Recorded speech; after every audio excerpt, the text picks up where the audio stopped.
Listen, son, to all the sons out there. You can be anything you want to be. Keep God first and love yourself, love your family, and chase your dreams.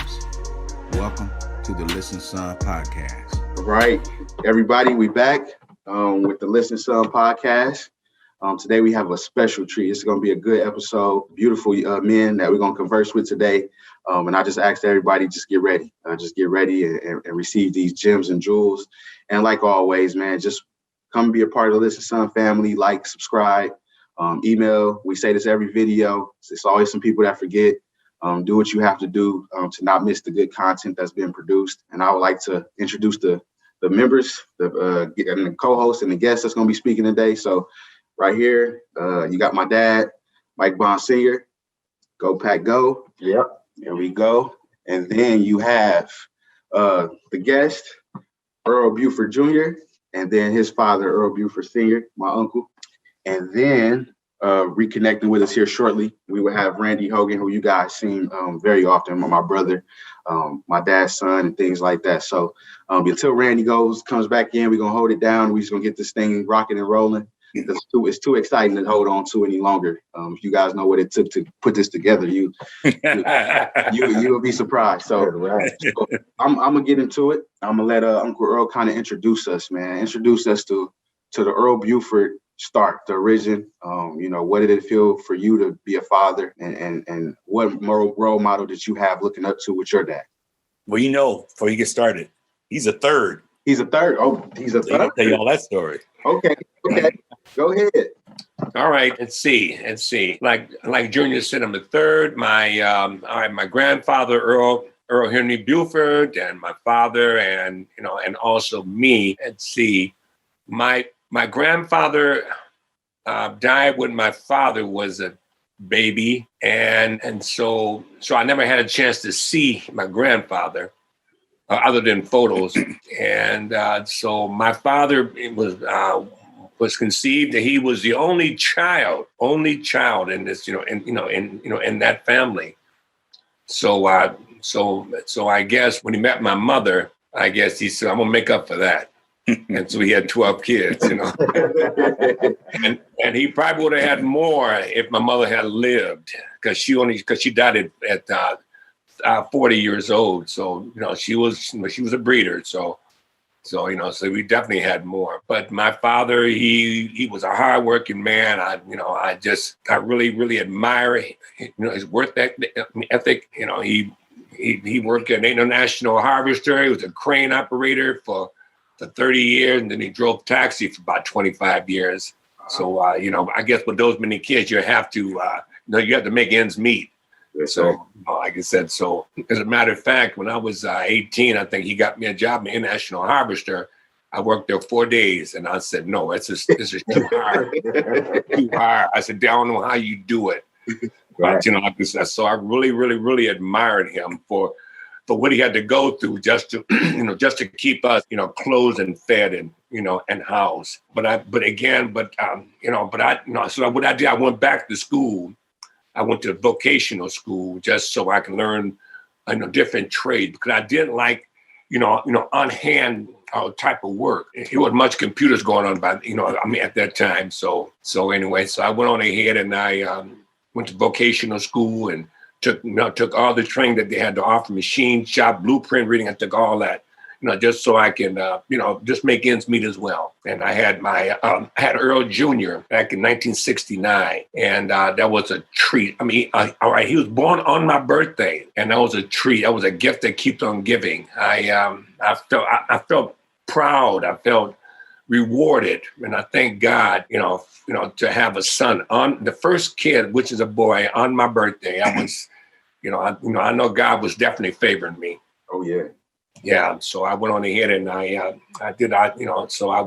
just did the best I could, and I continued working hard, and this, that was the beginning of this Buford family to my first child. I don't know what other question you want me to answer at this point. That was good. So I'm a pass to Junior here. And yeah, actually, so I was very fortunate to, one, have him, my mother, they've been married 51 years. So to have that that kind of stability. And the fact that the Buford family, Hardrick family, which, you're a part of, Jay, how big and great that family is. So imagine have these two big families. So I really can't go anywhere in the city when I lived here, especially where I didn't know somebody, whether it was the family connections, the neighborhood. He grew up on 12th and Burleigh, Hardrick's on 16th and Burleigh. So I was a Burleigh honoree for all my life. Where I meet, seriously, politicians or who I meet, if we find our background was similar to Burleigh, boom, it was an instant bond. So I'll tell you a quick story. When I was 9 or 10, so my uncles are all close to my age. I had one Uncle Mitchell's youngest brother is 4 months younger. One was 3 to 6 years older, right? So I idolized them dudes, and he would send me to spend summers with them. And it's on 12th and Burleigh. So the reason I tell the story is too, my grandfather, we talked about every morning he would leave us a quarter for the day. He'd go to work and go, here's your quarter for the day. Spend it wisely. So me and my uncles would save it to the end of the week and go have a little party. Yeah. But the other thing about it is he said to toughen me up because I was the only boy. Yes. And so my uncles, they're rough. They're rough dudes. So I could walk Columbia Park and nobody would bother me because I was a Buford. It was like that. And Mike Sr., you know what I'm talking about. Yeah.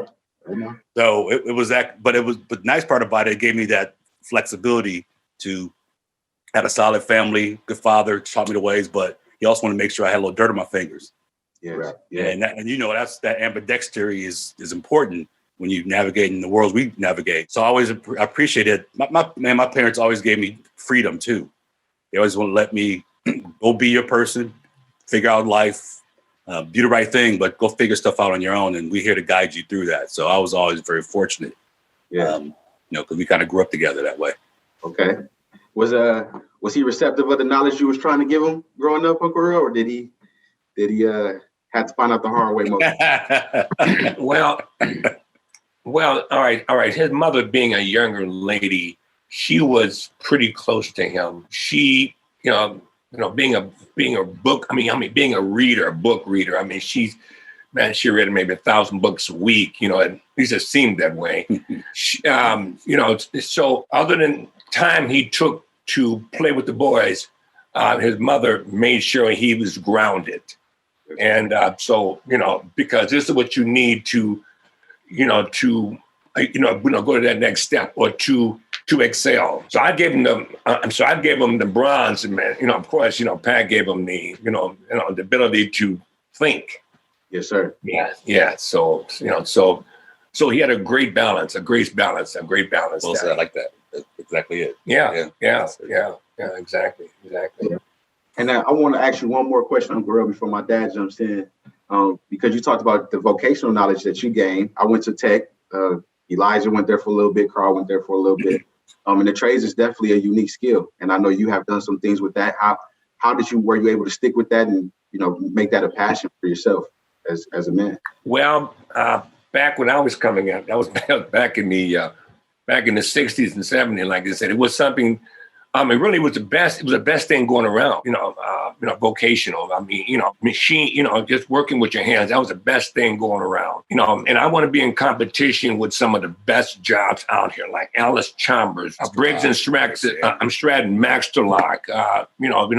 Those jobs were hiring people that knew. On-hand skills. So I put myself in that position where I can be competitive. Yes. And to be able to, that's why I took a step further and learned blueprint reading, just things that will just point me out. This guy, because the more you know, the more you're worth. That's the bottom line there. And so I prepared myself that way because I knew I had a beautiful family started. And like my dad before me, he, the work ethic that he had. It was instilled in me as well. And so, and I was the kind of guy that I always wanted more. Yeah. But I wouldn't settle for just a little bit or less. I wanted more. And so, like I was saying, the more you know, the more you're worth. That's what I worked with all my life. Yes. Yeah, I admire that. I can't work with my hands. I can't. Yeah, but I know. Well, so Jay, to that point, yes, I can't either because he wouldn't let me. Right. So he would send me to camp, basketball camp, whatever, all the camps. Yeah. Let me go play with the boys. But I mow the lawn. That's all I could do. Yeah. I didn't He want. didn't want me to work with my hands like I didn't he want. did. I didn't want that. I didn't want that. Okay. He made that real clear to me. Yeah. Was it a reason for that? I wanted more for him. Okay. I wanted, and I know working with your hands, like I said again, and because the world was changing, in the 70s, 80s, the world was changing, and I realized that. So I want to put things up here where you can work with that versus with these here, because that was, I'm working with your hand was kind of slowly playing out. Yeah. Slowly playing. But what he neglects to say is, he when he landed at one of those big companies, AC Delco, a lot of our family members worked there.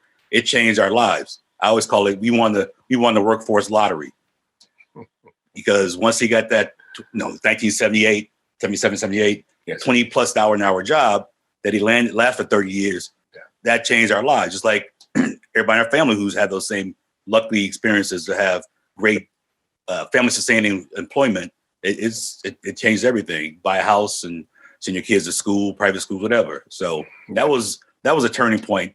Have the family background he had, the Hardricks have, got that great job. It was really able to take care of us then. Like Deborah and Lenny, Marshall, that was a big change. I mean, a big turning point. And we, and so, and while I was employed there, I continued going to school. I took a lot of electronic classes back then, and I took robotic classes. And I took classes pertaining to what we were doing, because I just didn't want to go in there and just, from 8 to 5. No, what was it? No, 6 to 3, I guess was. I wanted, like I said again, my motto was to know more, you worth more, and so that's what I did. I took up, the school classes I was paid by General Motors. And so MAT was I was close by, so that's what I did. I wrote myself there, with their recommendation, and I got into a lot of electronic classes because that's what we were doing there. Sure.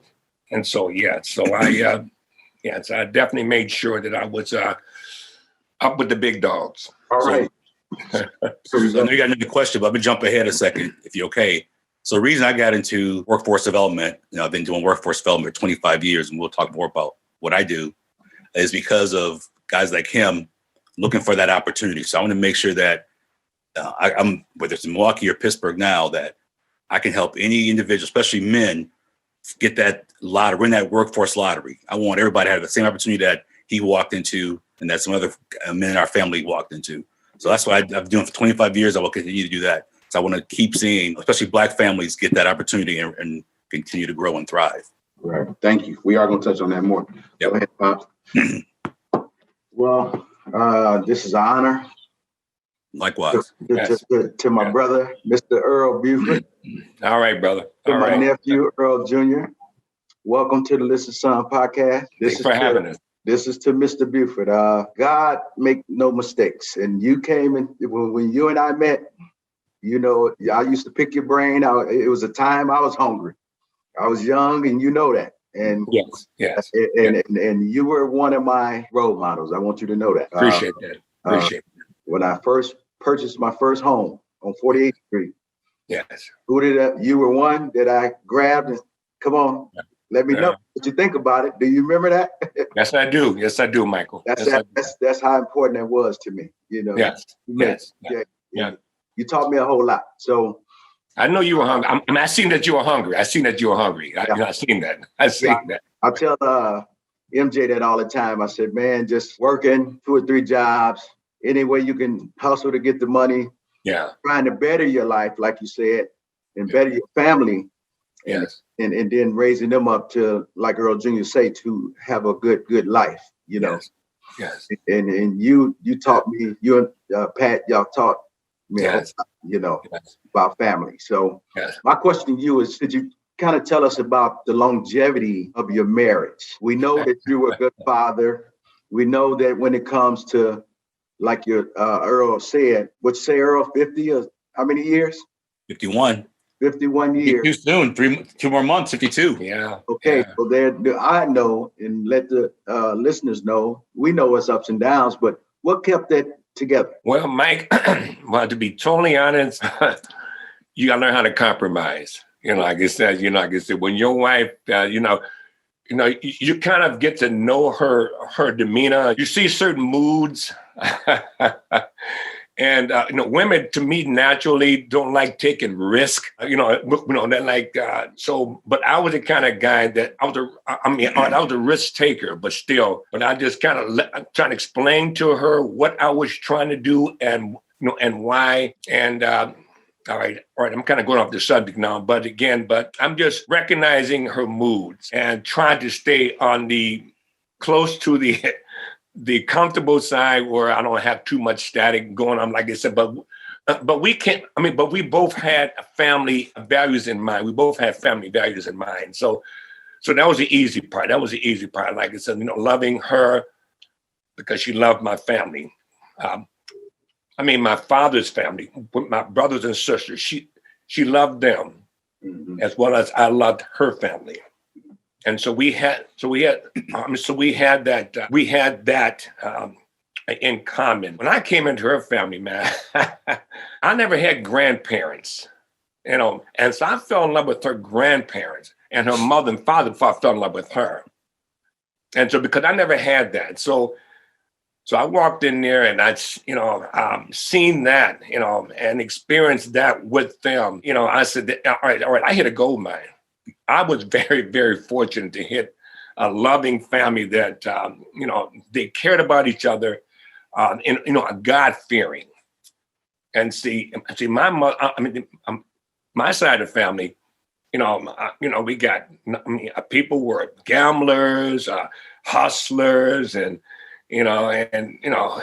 so I seen both. I said, wow, okay, all right, and so I said, well, let me just go with this one here and just, because it feels good, it feels right. So that's what I did. And so once I, got to know her family, of course, my wife was sweet. And again, like I was saying earlier, that, with a woman, you have to listen to them. You have to listen to a woman. You have to listen.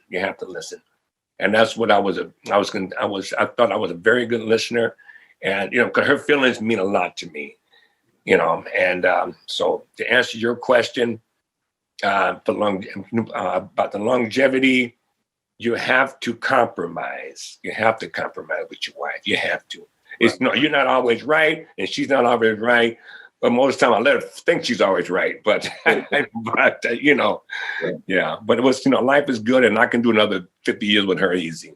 Okay. And y'all can't see this, but to the right of us is a blow-up picture of Grandma and Grandpa Hardrick.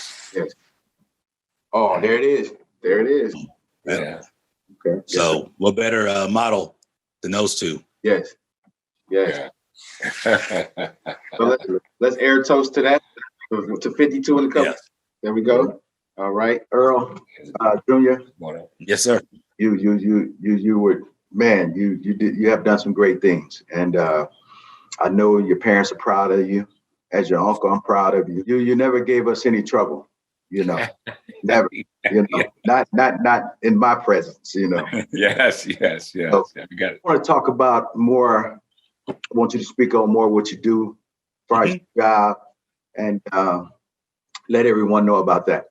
Yep. So presently, I am the Chief Executive Officer, CEO of what's known as Partner for Work, which is a workforce board in Greater Pittsburgh. For the past 2.5 years. 2.5 years this month. Before that, when I was my last job in Milwaukee, I had a similar role where I was the CEO of what's on Employment Milwaukee, which is also the workforce board. So workforce boards, there's about 800 workforce boards across the country. So no matter where you live, whether it's urban area, it could be a rural area, it could be a suburban region, is what's a designated workforce area. So in those workforce areas, we basically are the recipients of all the federal job training dollars that come into an area.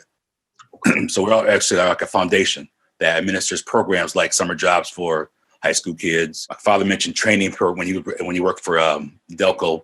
We provide grants to companies to do training programs for their employees and to bring in new employees. We're that kind of what we call an intermediary when it comes to talent development and job training efforts in every area. I just happen to have done it in 2 cities. But I've been in the workforce arena for 25 years. I started at a workforce board running youth programs back in the day at a program called Step Up. For those out there who've ever heard of the Step Up program, a lot of you got your start. I ran that in Milwaukee. And then I was lucky enough to, I was recruited. And so one of the lessons I tell kids all the time, people, is it's never a simple journey. Make sure you have a family network or a friend network that you can tap into, because you never know when someone's going to call you. So I would, over my career, I've gotten calls from people unexpectedly going, hey, we're creating something new, or we think we wanted to bring you and help us run it. So I was skilled, but also very lucky. So I was able to run speaking of trades, a nonprofit program called Big Step for the trades. So I basically our agency was the recruitment and training group for the construction trades and manufacturing trades. I did it for 15 years before I came back to Workforce Board and became the CEO of Employ Milwaukee. Now that, and so like I said earlier, my whole career emphasis has been, how do I help men like that we know, like my father, get an opportunity to step in, use their skills to help, make good jobs and help raise their families. So that's my focus. I always want to do more and more of that. So the thing we can define in workforce, we always say, how do we get to scale? How do we get thousands of people to get that opportunity, not just a couple hundred or 50 a year? We want thousands of individuals to get that across this country. So I've used that network to create other nonprofits around the country. We don't publicize it much because I'm kind of behind the scenes on this. So I've created a variety of organizations or associations. The one I'm most proud of is called Midwest Urban Strategy. I created that 5 years ago, where I took the board I was running in Milwaukee, picked 12 other cities and their workforce boards, and we created this whole big association. So imagine Chicago, Detroit, St. Louis, Kansas City. They're all part of this network now called Midwest Urban Strategies. I serve as the chair of their board. It's actually run out of Milwaukee, but still, believe it or not. And we've raised about $25 million as a group to help each of our cities. We've helped about 4,000 individuals across these 13 cities get into good employment. So that's my goal, is to be able to do more and more of those kind of things, especially with this new administration coming in and their desire to do those kind of efforts. The last thing I'll say professionally. So 2013, I was very fortunate. I was one of the 30 people tabbed to be on a advisory group that was led by then Vice President Joe Biden. So I know what this, as a president-elect, what he's hoping to do, because he tried to do it back in 2013. Right. And I plan to be a big part of that, not work for the administration, but continue to build these alliances so we can do this across all major cities, things like that. So really fortunate. But the basis was the family, pops, parents, uncles. Then one of the things they sent me to Market High, kicking and screaming when I was didn't want to go there, and tried to get myself flunked out. I never told y'all that story. No. I tried everything. For a whole semester, I didn't study or do anything. So two things happened. They wouldn't let me play basketball until I got my grades up. And then this cat, my mother, cut a deal with the school president saying, we're going to make him stay whether he wants to or not. And it was the best decision ever made, man. It was for everything that I talked about, that networking Black Book earlier, to walk out of a school like that, had good basics about how to study, but having the network. The mayor of Milwaukee went to the same high school. The police chief back in the day went to the same high school. The DA. So to have those kind of networks to call on for help or to call on and collaborate, I want to make sure listeners know how important that network is. You especially see like Milwaukee, where everything's very segregated, racially segregated, but also professionally segregated. You have to have those networks if you want to get some things done. And Pittsburgh's a lot the same way. So, I was able to navigate that because I've already come from a hard place like Milwaukee. So I'll stop there because I know you have some questions, but I want to at least get that out there. Yeah. Earl can talk all day. I do this for a living. He do this for a living. Hey, that's okay. That's okay. Yes, it is. Yes, it is. Yeah, a couple of things, Mr. Buford. I like you said, I'm glad you touched on where the world was changing. Yeah.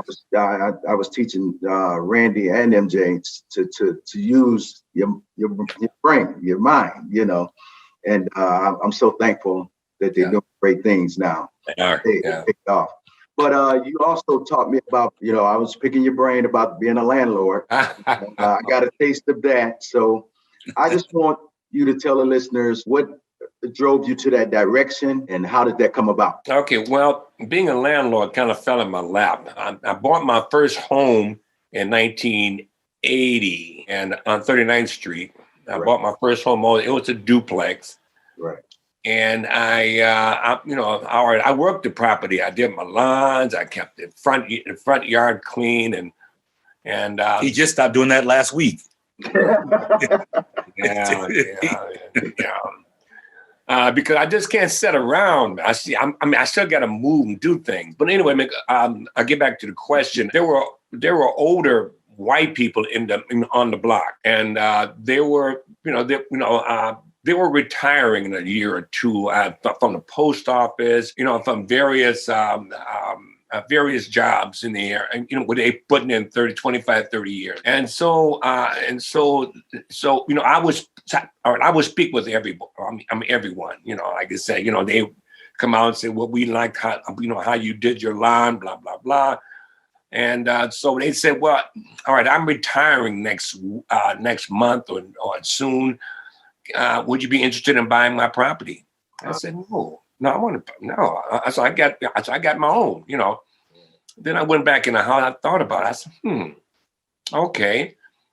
And, so I asked him, this first guy, how would I go about doing this?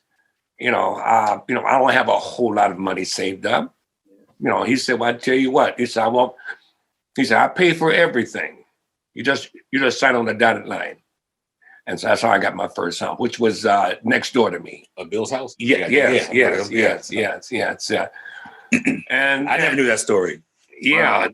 And so a guy across the street did the same thing. Then the guy down the street did the same thing. So that's I started acquiring, I'm started getting the properties, and then from there, so I started reading up on it, and and I got the feel of what I can do, what I had. Right. And this was, back in the 80s, in the 85, 88, and I said, being a landlord, okay. And then my credit score went up, and the banks were opening up their doors to me. I said, man, yeah. I said, I can work this, okay. Yeah. So I was able to pay for Earl's tuition at Marquette, and I was able to, I paid for Marty, and it's just things got easier. Right. Things got easier, and the flow of money. Even though I was working my tail off at Delco, I was bringing some great money then too. So I'm just things got easier. Right. Yeah. Yeah. But it's a lot of work. It was it was a lot of work involved. Oh yes, sir. But that's something that I had. Instilled in me anyway. Right. I had that work ethic. So yeah. So that's how when I seen you with that drive. Right. I just let you know that Mike. Once you buy your first home, and then you just work from there, and let other homes pay for your home, and then you can go from there. That's how it did me. I paid for all my adventures, with my family. Yeah. Right. I even sent Pat back to school, right. Because I think she dropped out in 10th grade, and she went back and finished, and then she went to college. Right. Right. Yeah. So it was definitely beneficial. So patience is one of the attributes you got to have as a landlord. I'm pretty sure, right? Yes. And you can't take it personal. Yes, sir. You can't be a landlord. You can't take it personal, because unfortunately, people come in and they don't respect. They probably respect their house, but you get those every now and then. You get people that don't respect anything, and so they come and start tearing up. And when I first started, I was putting ceiling fans in there, wall-to-wall carpet. From the carpet store. I go in there and get me an account, and I put wall-to-wall carpet throughout the house, ceiling fans, and chandeliers. Right. Put all that stuff in the house, and then a year and a half or 2 years, when they leave, they take it with them. Right. They take the ceiling fans and chandeliers with them, and the carpet they will use.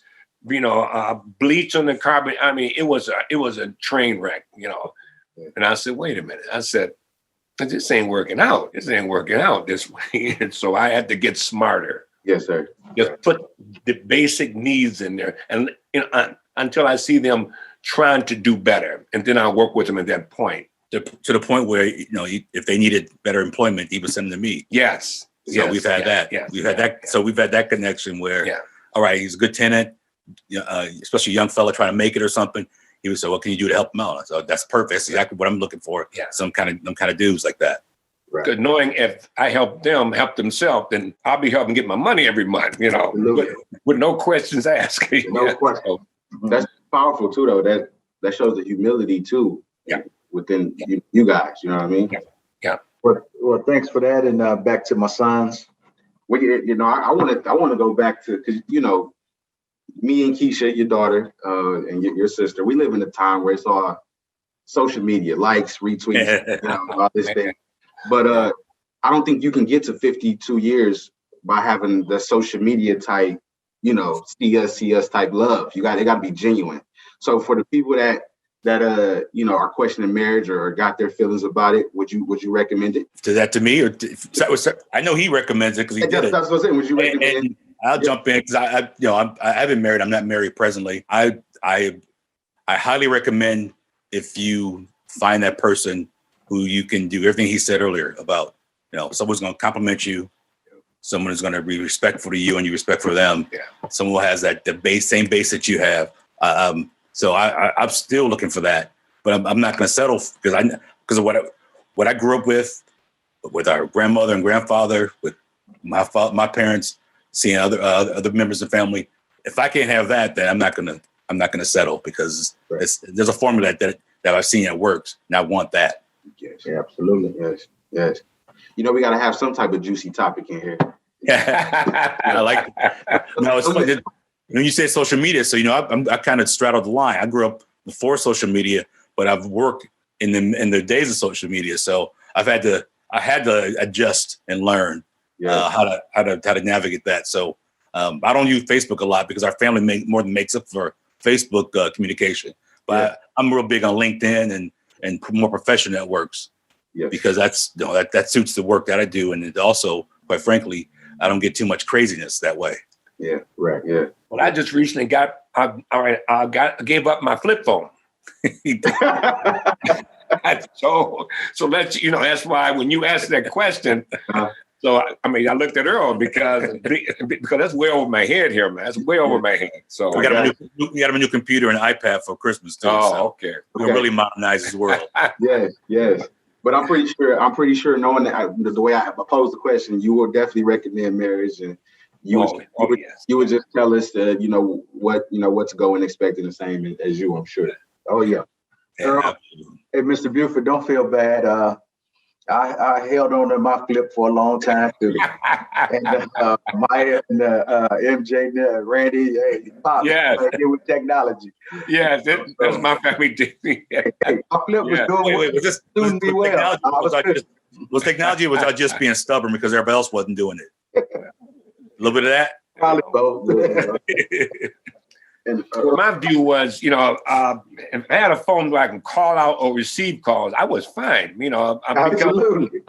With these phones here, man, they know where you are, they know where you've been, they know, and so it was just too much tracking, too much personal.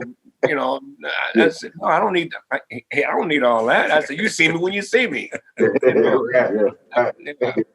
But that's, but I'm all right. I'm loving it. I'm loving it now. Like I said, it does do things that, to try to keep up. Just trying to keep up, because my grandkids, great grandkids, they hear, Daddy, I'll show you. Daddy, I'll show you.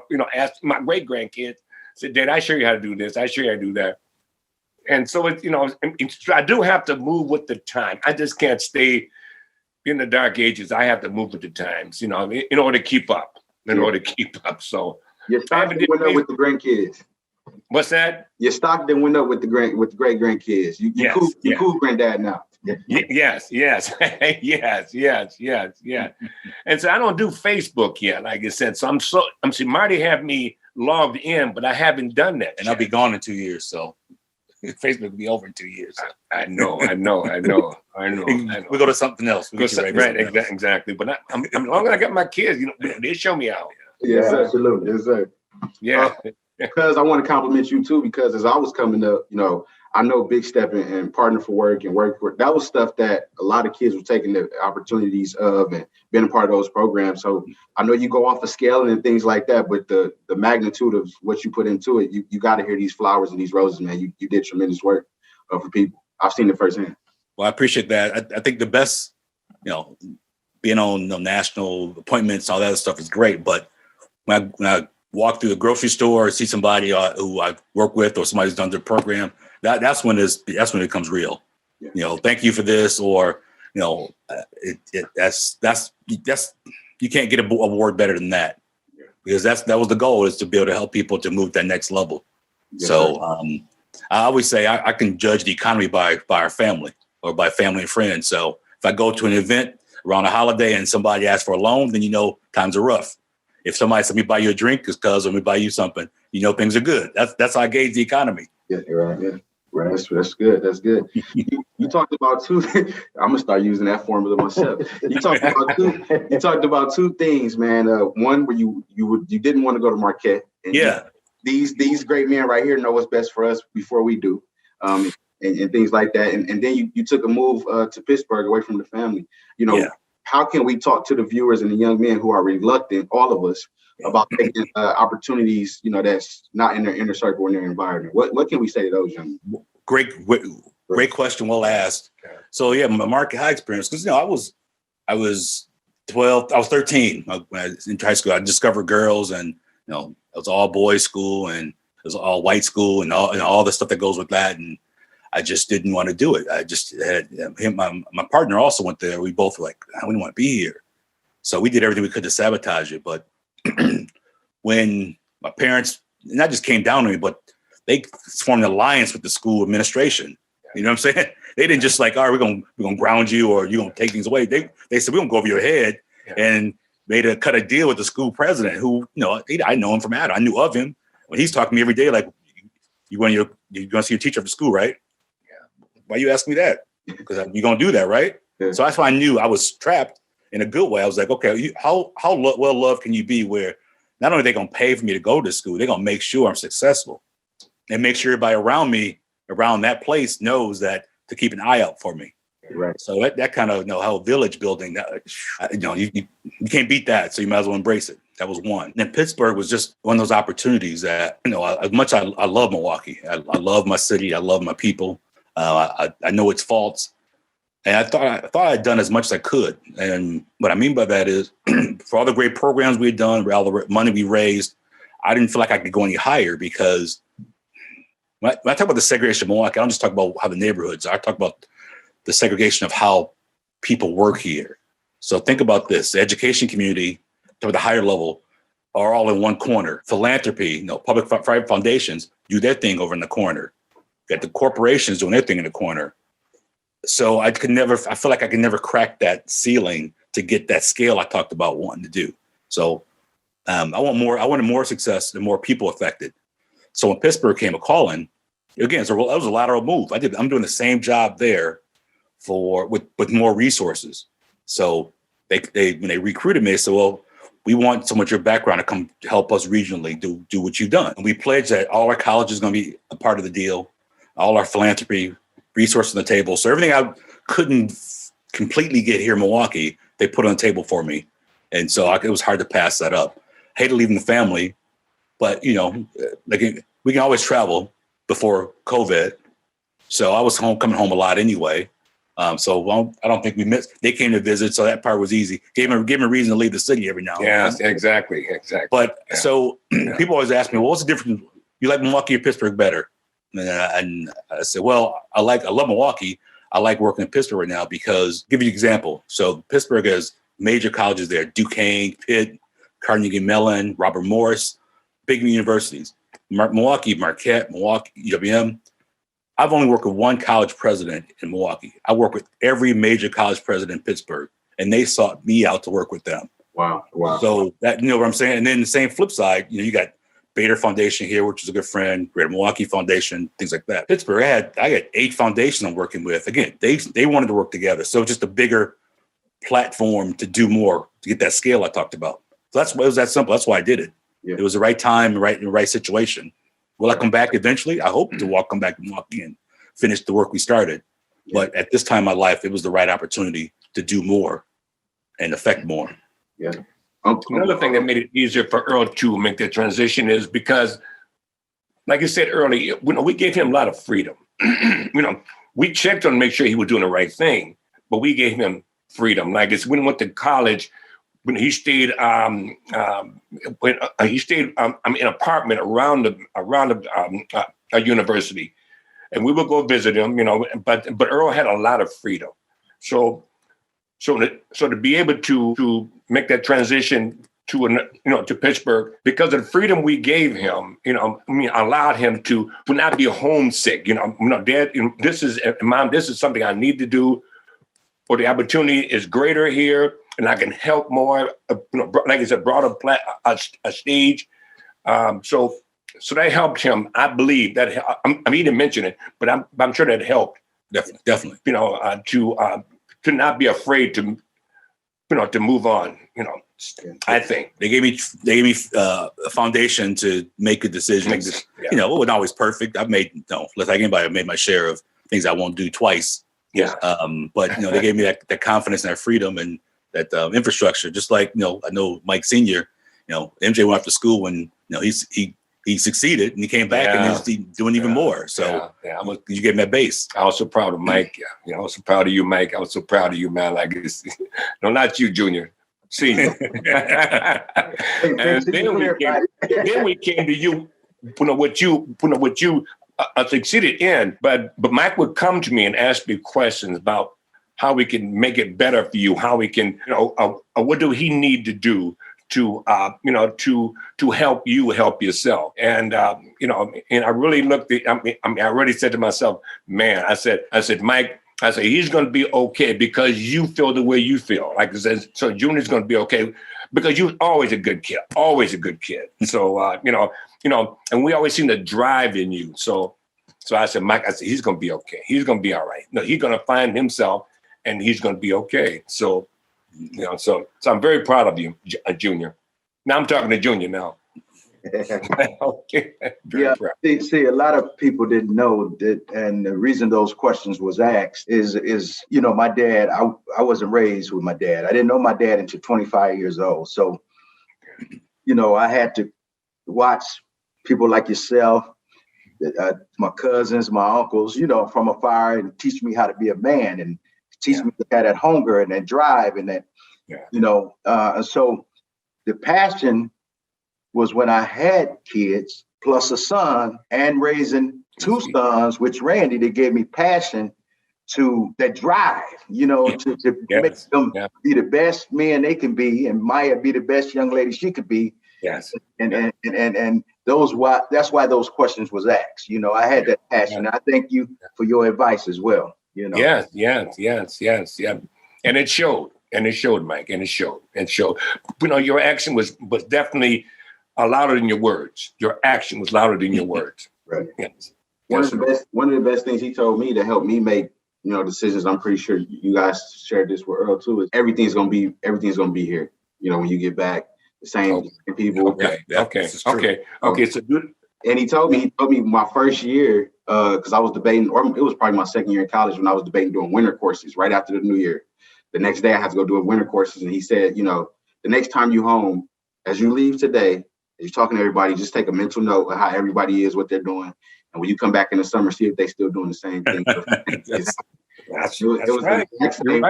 You're right. You're right. When I tell my kids the same thing, the 10 years from now, I said, they're going to be doing the same thing when you get back. And sure enough, yes. Yeah. And it was usually the people that would have me, trying to not hold me back, but that I had an emotional tie to want to stay for it. He let me know, man, you got to go take this opportunity, so that's kind of what I live by now. So it's a phone question. Yeah, Earl Jr., I thank you for that too, man, because that's what I tell him. the field that he's in, man, the opportunity is going to get bigger and bigger.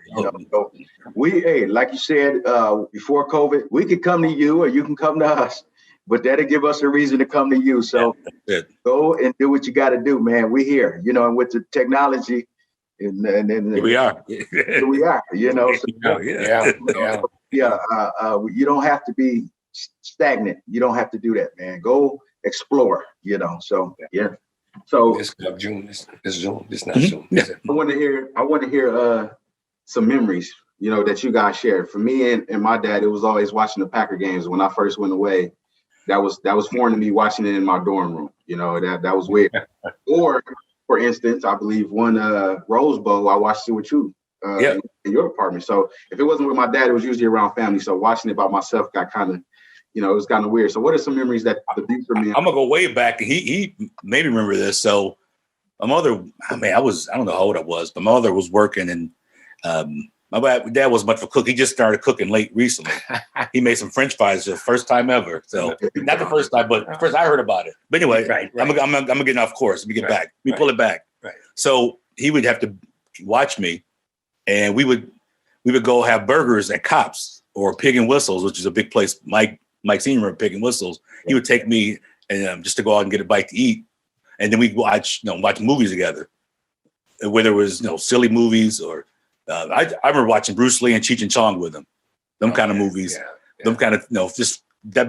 Anytime I get with my father, because I was doing my thing. Even as a kid, I was around playing sports, doing stuff. He was working a lot, running around. So anytime I get that bonding moment with him, little things, just getting a burger and a malt with him I'll never forget those times. And so now as an adult, when we would go have dinner or I'm into, as I got older, I started drinking wine as opposed to other stuff. And so I'll get him a nice bottle of wine now. We'll share that.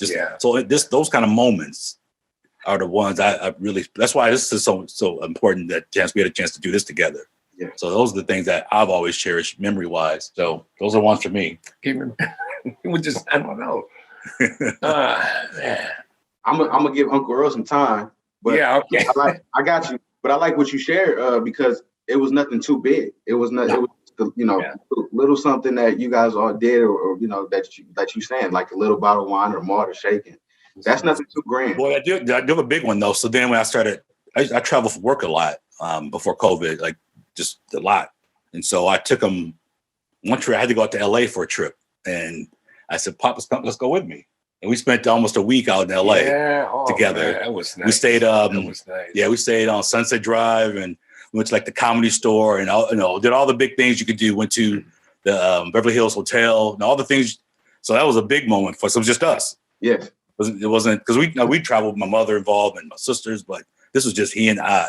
Yeah. And we haven't done that yet, have we? Yeah, that's the one thing we haven't done yet. But I do want to speak on when I brought up that I wasn't raised by my dad, but it's funny, man, how God works. But in the later years, my wife and I had to take care of my dad. So we was taking care of him, and I think it was MJ was going. He came in town. He was going to Florida, and he took us to my wife and I to the Bucks game. So the hospital released my dad, but they told him he had to go to a rehab for 2 weeks to get stronger, and then they'll release him home. So MJ is at the game saying, "Pops, why don't you go to Florida with us?" And I'm like, "Man, I can't do that. I got to take care of Pops." He said, "Well, from what I study and went to school for, they're going to rehab him. He's going to be busy. So they got that. You've been in this full-fledged. You need to just get your break." So they working on me, man. Earl. Hey, do it. Bucks game, and they working on me. So I said, "Well, I don't usually travel like that. I mean, you telling me you're leaving at midnight. We at the Bucks game at 7 to 8 o'clock at night, Yeah.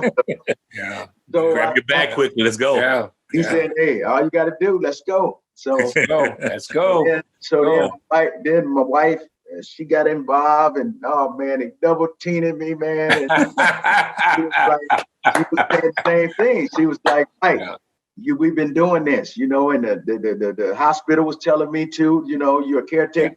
You need to take a break for yourself too now, So exactly, Uncle Mike, you know what that's called, don't you? That's called good pressure. Yeah, I found that out. So that's what I'm getting ready to tell you. So by the time we get home, my wife was saying, "Start packing, man. Start packing." What you waiting on? So I said, "Okay, I'll call my cousin and ask if she fill in for me for the 4 or 5 days in Florida." And she said, I'm waiting on her to say no. She's saying, "Well deserved. You need to go." So I told him, I said, "Okay, I tell you what, son. He's leaving at midnight. I said, if I can find a flight for us to get out of here, by the time you get to Chicago, I'll call you and let you know. We get a decent flight. I'm going to do it one way. And then I just, ride back help you drive back." Sure enough, he gets to Chicago. We got tickets to Florida. Flight is booked. It's booked. So we get down in Florida, man, one of my greatest times with my son. So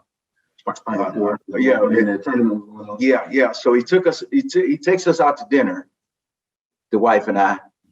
And, I'm just so used to, paying and everything, man. And they tell me that it's taken care of. I said, "Mr. Buford," I said, "What?" This young man grew up. One of my greatest trips. But we still got to do that when COVID is over. Just the two of us, though. Yeah, that would be a great time. Yeah. And we got back just in time. Yeah, we got back. Yeah, you're right, son. Yeah, we got back, and my pops probably lasted another 2 to 3 days. Wow. Yeah, and then he Wow. passed. That was just in time, Michael. Yeah. Was just in time. Hallelujah. Hallelujah. Yeah. Yeah. So, Yeah. that was well deserving, though. Yes. I didn't realize when you're caretaking, you don't realize how much you do need that break, and that was they knew what they seen it. I needed it, So Yes. That's great. Yeah. That was great. You got yours yet? That was great. That was great. No, it's Well, you had a good time on the LA trip, though. I had a great time. There it is. Great time. There it is. Great time. And without the wife, just my son and I. Yeah. That was a great time. Yeah. We had a chance to meet a couple of wrestlers at the comedy store. At the comedy store, man. I tell you, and I would call, and I would mess up his name. He said, I would call him Ed McMahon. He said, "Oh no, that's the other guy. It's not me." We saw Vince McMahon and Roddy Piper. Yeah, okay. Roddy Piper. Yeah, That's fun. Yeah. But it was fun. Vince McMahon and Shane McMahon, another father-son duo out there. Yeah. Wrestling. Yeah. So, while we're here on stories, you want to tell about the Pittsburgh and Packers stories in Franklin? Oh, that's right. So when I got the job, and again, when they recruited me, it gave me a lot of opportunity to get out in front and talk to people. And I was doing these public speaking events, and I would take questions from the audience. They would always say, "Oh, you from Wisconsin? You're a Packer or Steeler fan?" And I'd always say, "Well, of course I'm a Packer fan. Look at the background right here. That's number one." But I like the Steelers because they're my favorite SC team. And I said back in the day, my dad liked the Steelers in the 70s. And my dad looked like Franco, so we called him Franco. And people were like, "Oh, okay, love that story." So I would tell that story. I told the story for months, every event I had. So one day, that's when the hair was black. Yeah. Mike remember the afro he had and the big beard. So one day I'm at work in my office, a package comes in, and it says FH. I'm like, I don't know what this is. So open it up. It's an autographed picture from Franco Harris saying, "Welcome to Pittsburgh, Earl." And the saying in Pittsburgh is, "Here we go." Wow. It's out of the blue. So somebody told him that story, and also shows you, in Pittsburgh, the athletes are very involved. They all live in Pittsburgh. They don't live in like Mequon or they live right there. So he's very involved in the community, as does other Steelers. So let me see if I still got that picture. See if I can show the. Okay. That's the one. Yeah. So, but again, that showed me that they were real about have my talents come and contribute to their community. But also shows, you never know who knows somebody either. Yeah. Right. That 2 degrees separation. You just never know.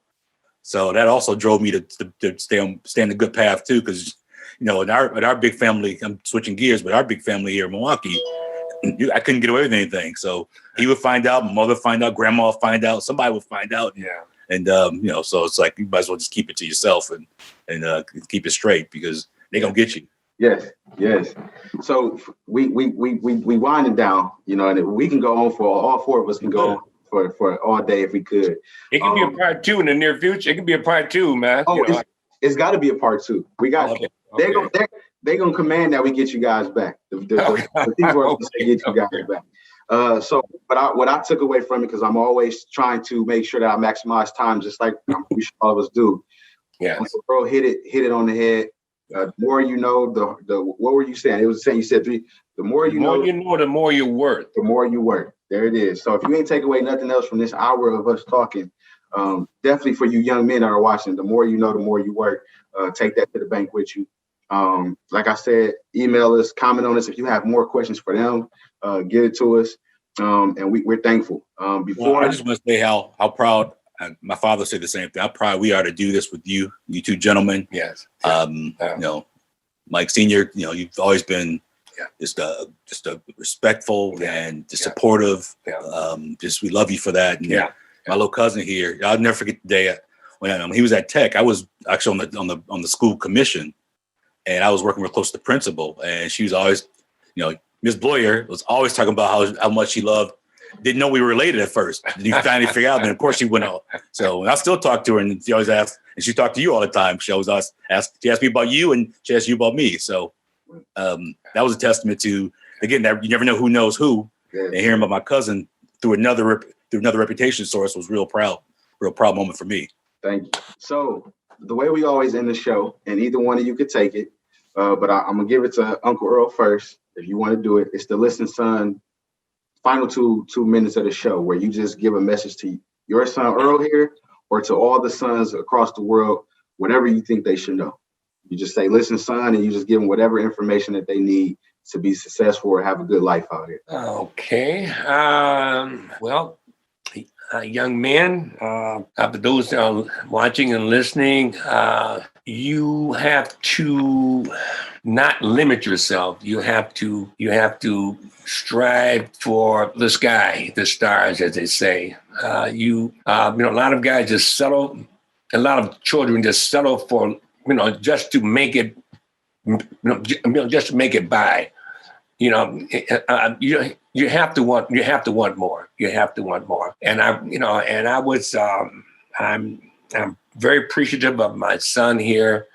I've sat and watched him, and I, you know, see how he kept reaching, and, you know, and just wanting more. And I really, you know, and I was very proud of him. Still am, more than ever. And I just keep reaching for the star. Just keep wanting more. Just keep wanting more. Keep wanting more. And that's, you know, that's my word as of right now. But part 2, I'm gonna.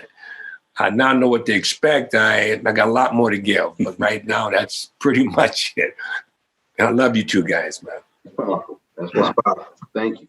Let's end it here, Earl, with saying happy anniversary. Go back to that. This is the first one that they had together for years. Let's end it with a tribute. Go to the picture to your right of happy anniversary. There we go. That is the picture right there. That is the picture. Yes. And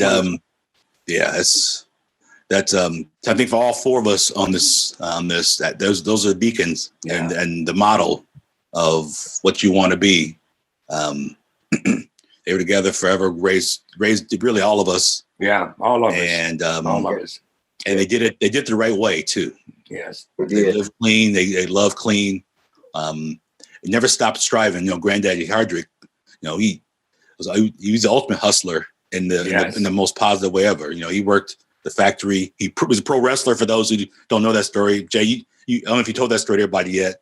No, I just heard. I just heard a little bit, but you could tell them on as we wrap it up. Okay, so real quickly, though, Granddaddy Earl Hardrick, Big Margie Steele, as he was known, right, wrestling in the 60s and 70s, was one of the few African American wrestlers back then. Yeah.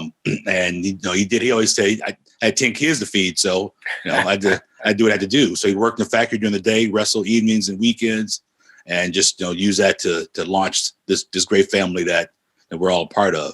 And we just lost our granny in the last week, and we're later to rest this past Monday. So just living embodiment of how you do it and why you do it. Yeah. And so just really, really proud to be part of that. And that's, my father said he fell in love with them before he followed my mother. Yeah. So Yeah. It was. Yeah. Yeah. But that's the first listen son got right there. Listen son, do whatever you got to do to hustle and take care of 10 kids. Absolutely. there you go. Right. Jay, so proud of you for doing this. Thank you. Yeah, Thank you. Yes, we are, Jay. Yes, we are. Thanks once again, my fraternity and sorority of listeners of Listen Son podcast. Please, women and men, please like, subscribe, and share. Continue to support our goals to connect untold special real life stories.